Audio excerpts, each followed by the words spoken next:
ఆప్కి అదాలత్లో film star Akshay Kumar గారి మీదున్న ఆరోపణ. ఈయన అన్ని విషయాలను కమెంట్ చేస్తూ ఉంటారు. అక్షయ్, దేశంలో ఏం జరిగినా సరే అందరికన్నా ముందు కమెంట్ చేయడానికి మీరే వస్తూ ఉంటారు. బెంగళూరులో ఆడవాళ్ళకి అన్యాయం జరిగింది, మీరు మృగాల్లాగా ప్రవర్తించకూడదని చెప్పారు. అది నిజమే అనుకోండి, కానీ మీరు అన్ని విషయాలను జోక్యం చేసుకుంటారు. సార్, నేను జీవితంలో 2 విషయాలు మాత్రమే చెప్పాను. ఆ విషయాలు మీకు తప్పుగా అనిపిస్తే అందులో మొదటి విషయం ఏమిటంటే, ఒకవేళ ఒక వ్యక్తి ఏమీ మాట్లాడలేదంటే వెంటనే మీడియా ఇతనేం మాట్లాడలేదు అంటుంది. ఒకవేళ మాట్లాడితే తప్పుగా మాట్లాడారు అంటుంది. మీరే చెప్పండి, మీలో ఎంతమంది చూశారో తెలీదు. ఇప్పుడు నేను చెప్పిన దాంట్లో ఏమైనా తప్పుందా? ఆడవాళ్లకు వ్యతిరేకంగా నేను మాట్లాడిన దాంట్లో ఏమైనా తప్పుందా? ఒక విషయం గురించి మీరు చాలా తప్పుగా మాట్లాడారు. వినపడడం లేదు. బెంగళూరు సమావేశంలో అక్షయ్ సార్ ఏం చెప్పారంటే, అది బాగానే చెప్పారు, కానీ అబ్బు అజ్మీ గురించి చెప్పినప్పుడు స్టేట్మెంట్ చాలా దారుణంగా ఉంది. అదేంటంటే సార్, ఆ సమయంలో మీకు ఎలా సార్ అనిపించింది? మీరు ఎవరితోనైనా ఫేవరెట్ గా మాట్లాడుతున్నప్పుడు, రాజకీయం గురించి చెప్తున్నప్పుడు? చూడండి, ఆ విషయంలో నేనేం చెప్పానో అది ఖచ్చితంగా ఎవరికి వ్యతిరేకమైందైతే కాదు. అందరం మనుషులం కనుక ఆడవారిని గౌరవించడం అనేది ప్రతి ఒక్కరి బాధ్యత అవుతుంది. ఇంకొక ముఖ్యమైన విషయం ఏమిటంటే, నేనేమైనా కమెంట్స్ చేస్తానా అంటే ఎప్పుడూ కమెంట్ చేసిందే లేదు. నేను ఎప్పుడైనా దేనికైనా సరే ఒక సొల్యూషన్ మాత్రమే ఇస్తాను. నేనేం చెప్పానంటే, నేను ఈరోజు ఆర్మీ గురించి కూడా కొన్ని విషయాలు మాట్లాడాను. నేనప్పుడు కూడా ఎవరిని కమెంట్ చేయనేలేదు. అంతేకాకుండా నేను ఇది తప్పు, ఇది రైట్ అని కూడా చెప్పలేదు. నేను సొల్యూషనే చెప్పాను. అంతేకాకుండా నేను ఇటువంటి మనిషిని కాదు, ఒకరి గురించి మాట్లాడి వాళ్లలో తప్పులు కనిపెట్టి ఇలా చేస్తున్నారు అలా చేస్తున్నారు అంటూ రకరకాలుగా ఇబ్బందికరంగా నేను మాట్లాడాను. మీరు దీనికి కూడా కమెంట్ చేశారు, సర్జికల్ స్ట్రైక్ ని సపోర్ట్ చేశారు. అవును, నాకు నచ్చింది, చేశాను. అలాగే స్వచ్ఛత అభియాన్, దానికి కూడా మీరు? నాకు అది చాలా బాగా నచ్చింది. స్వచ్ఛత అభియాన్, ఒకవేళ టెర్రరిస్ట్ మీద అటాక్స్ జరిగాయంటే అది మంచి విషయమే కదా, అందులో తప్పే ఉంది. ఏం ప్రాబ్లం ఉంటుంది చెప్పండి? తర్వాత నేను ఏం చెప్పదలుచుకున్నానంటే, నేనే కాదు మొత్తం ప్రపంచమే కోరుకుంటుంది టెర్రరిస్టులు ఉండకూడదని. ఇందులో తప్పుడు విషయం ఏమీ లేదు. అవును, ముమ్మటికి తప్పేం కాదు. నేను మళ్ళీ మీకు ఇంకోసారి చెప్తున్నాను, నేను ఎప్పటికీ కామెంట్స్ చెయ్యను. నేను కేవలం ఒకటి సొల్యూషన్ మాత్రమే చెప్తాను. ఈరోజు ఒక అమ్మాయి గురించి మాట్లాడుతున్నామంటే, బెంగళూరు గురించి మాట్లాడుతున్నామంటే, నేను ఒక స్కూల్ రన్ చేస్తున్నాను. ఈ వార్త మీకు అంది ఉండదు, ఇప్పుడు నేను అందరి ముందు చెప్తున్నాను. నాకు బెంగళూరులో ఒక స్కూల్ ఉంది. అందులో నేను ఆడవాళ్లకి free of cost martial arts నేర్పిస్తున్నాను. 15,000 మంది అమ్మాయిలకి free of cost martial arts నేర్పిస్తున్నాను. అండ్ నేను ఇంకా ఎన్నో చేయాలనుకుంటున్నాను. And I would like to do more. మీరు ఇలాంటి పనులు చేయడం వల్లే ప్రజలందరూ మీ గురించి అలా మాట్లాడుతున్నారు. అక్షయ్ చివరికి రాజకీయాల్లోకి వస్తారు? నేను ఖచ్చితంగా రాను, తప్పకుండా రాను. ఒకవేళ నేను రాజకీయాల్లోకి వస్తే ఆ రోజే మీరు నాతో మాట్లాడడం ఆపేయచ్చు. నాకు రాజకీయాల మీద ఆసక్తి లేదు, దాని ద్వారా నేను గొప్పవాణ్ణి కావాల్సిన అవసరమూ లేదు. నాకు దాని మీద పెద్ద ఇంట్రెస్ట్ లేదు. నేను సినిమాలు చేసుకుంటున్నాను, బాగా డబ్బు సంపాదించుకుంటున్నాను. అలాగే దేశానికి నేనేమైనా సేవ చేయగలిగితే అది ఖచ్చితంగా చేస్తాను, కానీ రాజకీయాల్లోకి మాత్రం రాను. చాలామంది ఫిలిం స్టార్స్ రాజకీయాల్లోకి వచ్చారు, వాళ్ళు సినిమాలు చేశారు, పీక్లోకి వెళ్లారు. అది సునీల్ దత్ గారు కానివ్వండి, లేదా రాజ్ బాబర్ కానివ్వండి, అమితాబ్ బచ్చన్ లేదా శత్రుఘ్న సిన్హా కానివ్వండి, ఇలా చాలామంది ఇంతకుముందే వచ్చారు కూడా. అలాగే మీరు ఎందుకు రాకూడదు? సమస్య ఏమీ లేదు, కానీ నేను జీవితంలో ఆబ్వియస్లీ 2 విషయాలు చేయగలనుకుంటున్నాను. ఒకటి ఆరోగ్య విషయంలో, ఇంకోటి స్పోర్ట్స్ విషయంలో. ఆ విషయాల్లో నాకు ఎంతో కొంత నాలెడ్జ్ ఉంది. వాటి గురించి నాకు ఎన్నో విషయాలు తెలుసు. ఒకవేళ ఆ విషయాల్లో ఏవైనా చేయడానికి నాకు అవకాశం దొరికితే నేను ఖచ్చితంగా చేస్తాను. అయితే మీరు స్పోర్ట్స్ మినిస్టర్ అవ్వాలనుకుంటున్నారా, లేదా హెల్త్ మినిస్టర్ అవ్వాలనుకుంటున్నారా? మినిస్టర్ అవ్వాలని ఏం లేదు, కానీ ఈ విషయంలో నేను ఎక్కువగా ఏదో చేయాలనుకుంటున్నాను. మినిస్టర్ అయ్యాకే ఇవన్నీ చేయాల్సిన అవసరం ఏమీ లేదు. You can talk to a minister and you can give comment on it and you can do something on it that I want to do. But నేను మినిస్టర్ అవ్వాలనుకోవడం లేదు. నేను మీకు మళ్ళీ చెప్తున్నాను, నేను మినిస్టర్ అవ్వాలని కోరుకోవడం లేదు.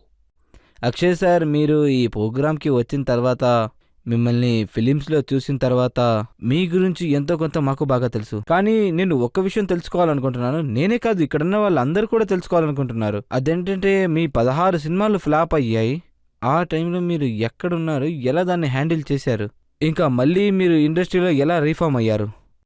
చూడండి, విషయం ఏమిటంటే 16 సినిమాలు ఫ్లాప్ అయిన తర్వాత కూడా నా దగ్గర చాలా సినిమాలు చేతిలో ఉన్నాయి. ఎందుకంటే నాకు సినిమాలు అనేవి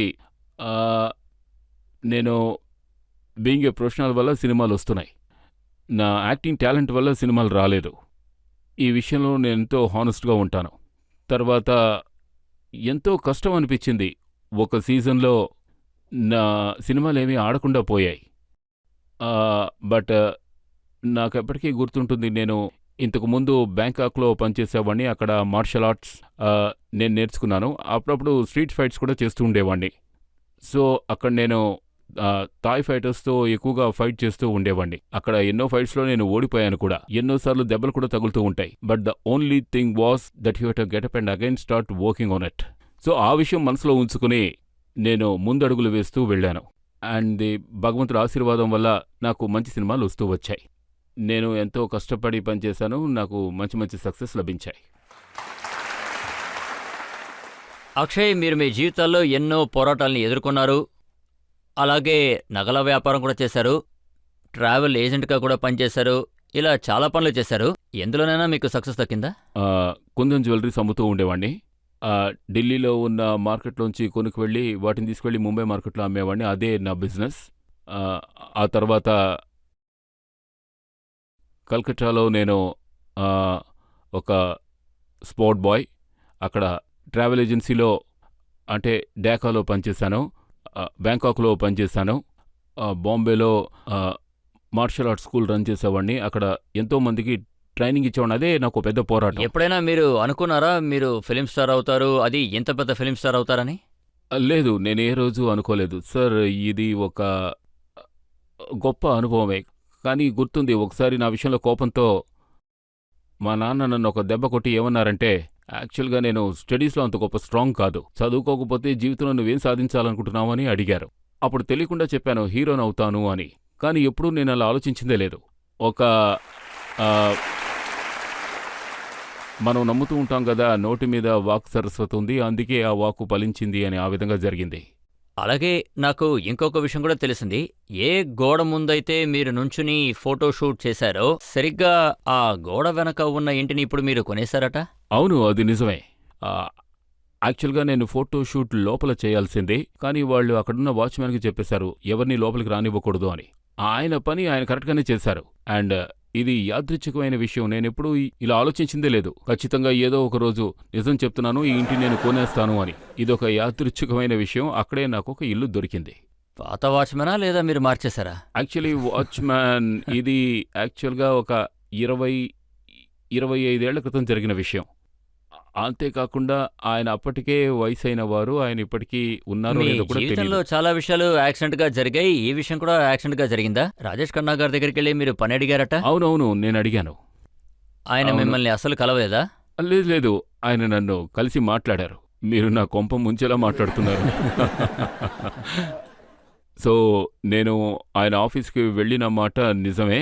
వారు నన్ను కలిశారు. నేను వారితో 15 నిమిషాలు మాట్లాడే అవకాశం నాకు దొరికింది. అప్పుడు ఆయన ఒక సినిమా తీశారు.